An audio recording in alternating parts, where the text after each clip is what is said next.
Hi, my name is Viola Kataike, a Safe Sister Alumnus 2022 and currently a Tech Sister Fellow. I am a social activist and very passionate about the digital spaces, and I'm very interested in the human rights, specifically the rights of women to use the digital space. I'm Specious Anamwiga, a lawyer, and I'm passionate about advocating for women's digital rights. My name is Peter Ongom. I work with the Women of Uganda Network, WOUGNET, as a program officer, information sharing and networking. Women of Uganda Network, WOUGNET, is a non-governmental organization that was initiated in May 2000 by several women's organizations to develop the use of information and communication technologies, that is ICTs, as tools to share information and address issues collectively.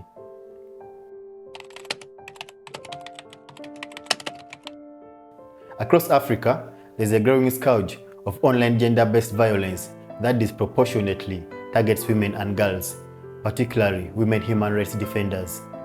Online gender-based violence stifles women's ability to safely participate online.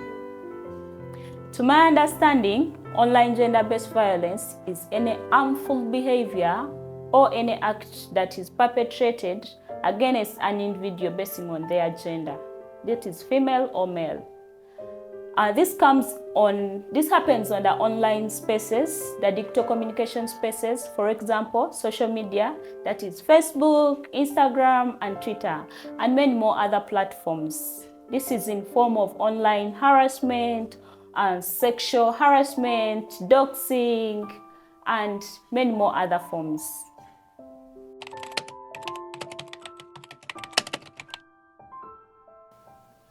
The Parliament of Uganda has enacted various cyber laws to address various forms of online gender-based violence.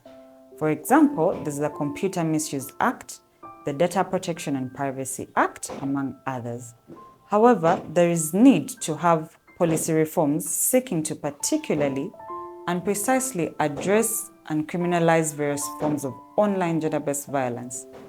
The Parliament should also enact laws which advocate for suing under pseudonyms for victims and survivors of online gender-based violence.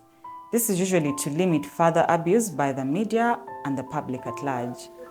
Police officers and state prosecutors who handle online gender-based violence cases need to be trained and sensitized in cyber laws and how they need to handle victims or survivors of online gender-based violence.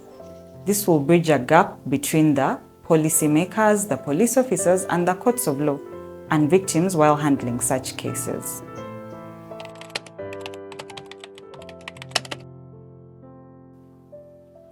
As a Tech Sister Fellow, I am empowered with the digital literacy skills that I have moved to the refugee communities to empower more young girls and more women in the refugee communities. For example, I have done a project that aims to create awareness and visibility of the digital skills in the refugee community, and this has impacted very more young girls in this community, which are actually not less than 40 girls. So we do trainings, we create space where girls come and share their skills and understanding about the digital spaces and how best they should keep safe on these platforms. Because young girls in this community are using these platforms for entrepreneurship, business, and social networking. So for us to keep safe online, we have to involve these excluded refugees in such programs like how Women of Uganda Network has done, so that we can involve the whole country. WOUGNET, together with Internews and partner organizations in Uganda, Senegal, Cameroon, and the Democratic Republic of Congo, are running advocacy and awareness-raising activities on online gender-based violence with the main aim of empowering women human rights defenders to safely participate, survive, and thrive in increasingly digital spaces.